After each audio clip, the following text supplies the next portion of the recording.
Okay, today, guys, we have the pleasure of talking to Natalie Moore from A Conveyancing. Good morning, Natalie. Good morning, Gary. How are you? I am fantastic, thank you. So, Natalie, tell us about who you are, what you do, and how long you've been doing it. Okay, so Natalie Moore, A Conveyancing. I'm the managing director. I'm a licensed conveyancer, which means I specialise in residential conveyancing. So people in the process of house buying, house selling, remortgages, anything sort of legal relating to property and land. We're kind of legal specialists that deal with that. So I've been in this industry dealing with property law for nearly 20 years now.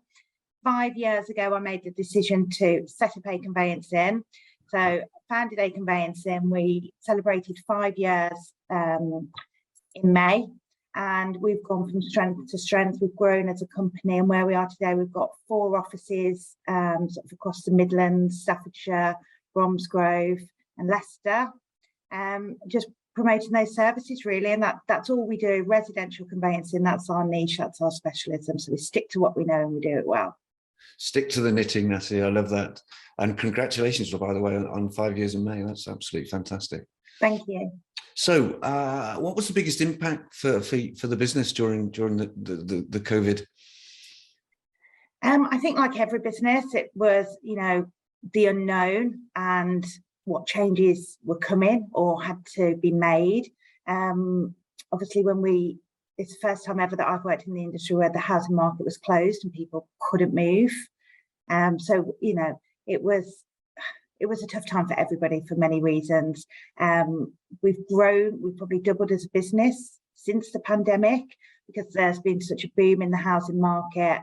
And there was a stamp duty incentive last year that the Chancellor introduced. So it's been a really, really busy period. So the biggest challenges that we face probably as a result of the pandemic is workloads increasing, the need to be able to work remotely, flexible working, and embracing digitalisation within the industry.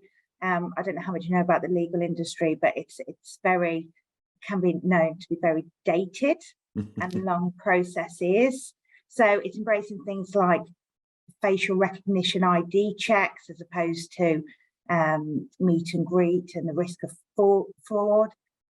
Cyber is a threat to us, so it's learning more and more about that as well as our day-to-day job, and then really sort of from an employee side, employee well-being, because everybody's being so affected by these unknown times. So really embracing what we can do as an employer to look after our employees who deliver our service to our clients. So that whole package really as a business, but also responsibility as an employer. No, fantastic. I believe you're award-winning in the employee looking after the employees. Yeah, we try hard. It's something that's very close to my heart and important to me, having worked in a stressful industry for nearly 2 decades. And knowing so many people within the industry that have reached close to burnout or have left the industry. So we've been shortlisted for quite a few nominations, and 6 months ago, I think it's about 6 months, we introduced a 4-day working week, which has been brilliant. Now we're sort of looking at day-to-day issues that people in the workplace face, whether it's menopause or bereavement, so constantly working to improve and just understand what people are going through a bit more. Yeah, no, fantastic. It's brilliant to see. That's great. So of all the actions that you had to take during the pandemic, what are some of the actions that you took that have now remained and now part of the business? Well, I think because we grew and our staff count increased so much, one of the big things that we had to introduce was, really making sure that we were compliant from an employment law basis. So we have somebody that works on a retainer basis too, where we outsource all the HR issues. So they work closely with us. We've got HR portals that we've had to introduce to make sure we're compliant with GDPR. Obviously, 5 years ago when I set up the business, I knew conveyancing law. I didn't know sort of HR or the compliance that goes with it. So that's all been a learning journey in itself. And just from an IT perspective, as a business, we had to take measures to make sure people could work remotely, risk assessments, things like that. So just introducing new procedures. And, there's never been one moment where we can sit still and just settle for what we've got. It's constantly evolving and changing. So measures that we've just got better practices. We restructured last year the management side of it, make sure that we've got clear progression for people. Fantastic. So policies, updating policies and things like that, which has been good. And we look back and can see how much we've grown as a company and evolved as individuals as well. I can't oversee all aspects of the business anymore like I could a few years ago. So it's really making sure that the people that I employ to oversee certain parts of the business really understand what they do and do that well and with confidence, and that they're happy in their individual roles. No, it's amazing, isn't it? The acceleration of the digital space in the space of this last 2 years, and how far we've leap jumped into the future, which is brilliant. And it's really exciting. Absolutely. So what does the future look like, and where do you see the challenges moving forward, Natalie? Well, hopefully for this industry, I'd like to think it would look ahead that we could maybe purchase a house a lot quicker than right now. I think the stats are something like 5 years ago, it took 90 days. Today, it's taken 150 days. So and there's change involved. It's people's lives that are going through this, and the effect it has on families, and it's a stressful time. So really trying to embrace digitalisation to make the process more simpler. This year there's a big focus on solicitors working with estate agents and working together. Previously there's been a bit of a divide there, and a bit of a blame culture and things like that. So now it's all about collaboration and upfront information so that clients can find out as much about they can at the start of their house buying process, rather than getting sort of months into the process and incurring fees and really planning and then something going wrong because the information's come to light that could have been found a lot sooner. So that's where I think it's changing, and that's what I find exciting, that it can just be a more simplified process with the use of digitalisation. House moving, it's very admin heavy at the moment, and digitalisation can embrace a lot of that, giving more time to the conveyancers to carry out the legal work and the advice role, which is what the clients need. They need that guidance and that support through the journey. So and then all parties involved, whether it's mortgage lenders or surveyors or estate agents, actually being able to share that data together. You think in a digital world it should just be there, right, for everybody? Well, it's there in so many industries. The banking industry, it's there, but the property industry, it's just not there, and it's really getting detrimental to the system now. The house moving processes seem to be just broken and need of improvement.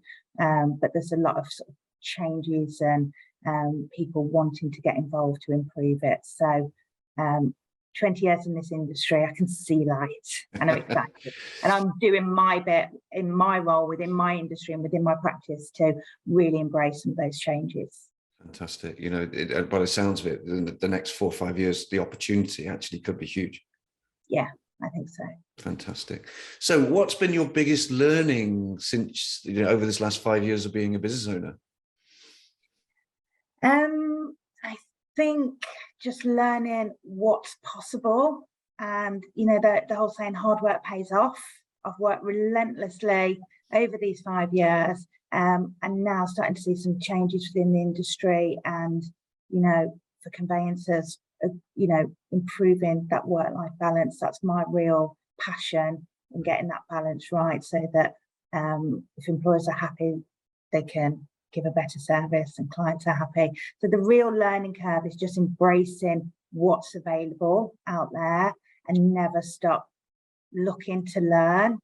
I've been a licensed conveyancer. I can do the legal work. I've been doing that for years, but the real learning curve is what else can I do to get to this industry?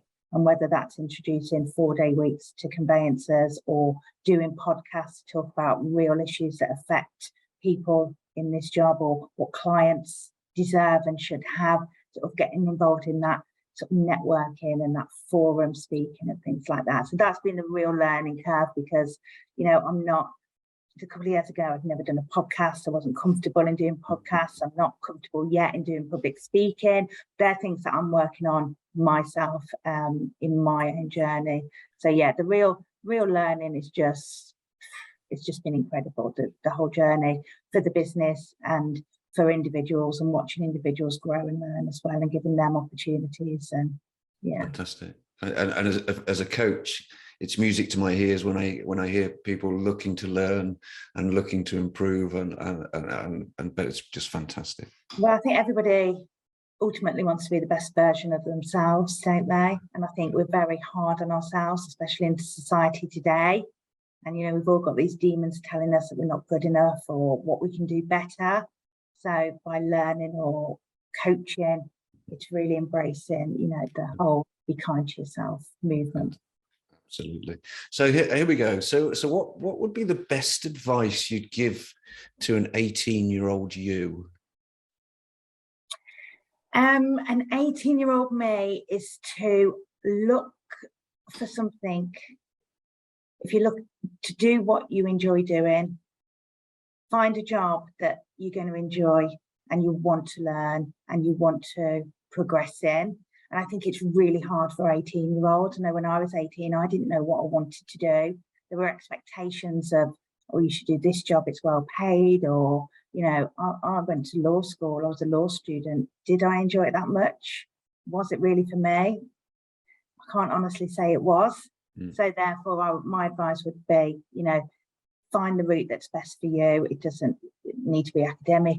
You know, there's so many apprentices and things like that. I'm a real believer in hands-on experience and learning life skills.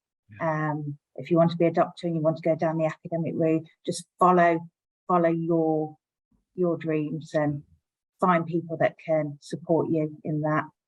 At ActionCOACH, we're opening an academy later this year where we're taking on like a pool of 18-year-olds, apprentices, because I think it's a real opportunity to guide people if you've got something to give. So all about mentoring and mentees. So if you're an 18, look for a mentor.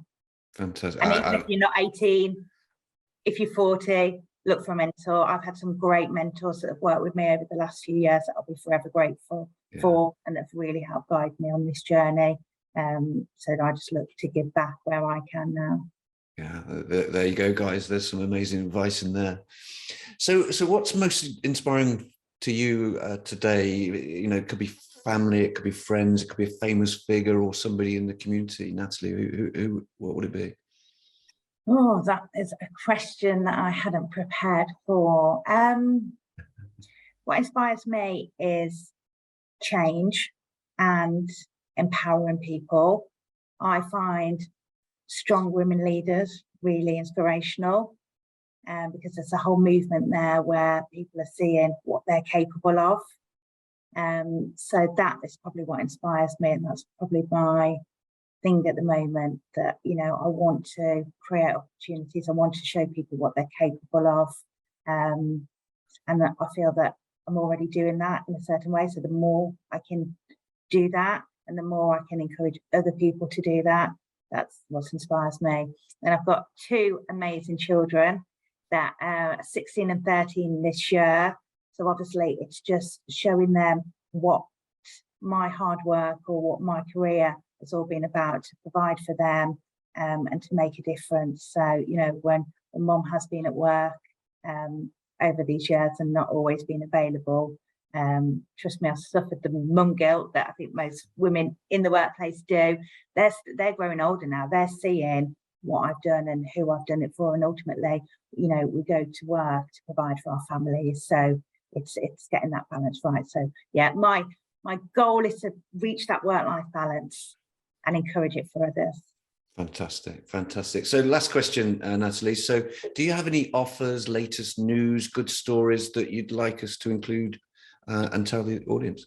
So last year we opened our wills and probate department at ActionCOACH. So we now specialise in wills, will drafting, and we can deal with probates, lasting power of attorneys, business power of attorneys, all things like that. we've had an offer on the last 2 months that it's just come to a conclusion, but we're happy to extend it for anybody watching today. And that is if you're looking to make a power of attorney, we've got a bog off offer, buy one get one free, which we're happy to extend for a month. If anybody's interested in, they can just reach out to me or contact Take Conveyancing and just refer to, you know, being a viewer and watch this session. Fantastic. And it's really important. And you know, I'm the property expert, not the wills and probate or private client expert, but you know, just give us a call for an informal chat, and one of the solicitors will be able to just give you some informal advice, non-committal. Fantastic. Get in touch. And what you said earlier about the academy, the 18-year-old academy, Natalie, is that something that you're going to put out? What's? Yeah, so we've still got places available there. We are working closely with a apprentice agency called Daymar. So there's details that can be downloaded on their website if you want to find out more about that. But yeah, get in touch. Fantastic. Or if you just want a chat or some career advice, or you know, I had a school reach out just asking if I can go in. You know, I'm open to helping anybody that I can do. So if anybody wants to reach out and sees a way that I can help them, then feel free. Wow, Natalie, it's been fantastic. You've been fantastic. Thank you. It's been talking to you. Thanks for having me. Yeah, absolutely. And there it is, guys. Thanks very much.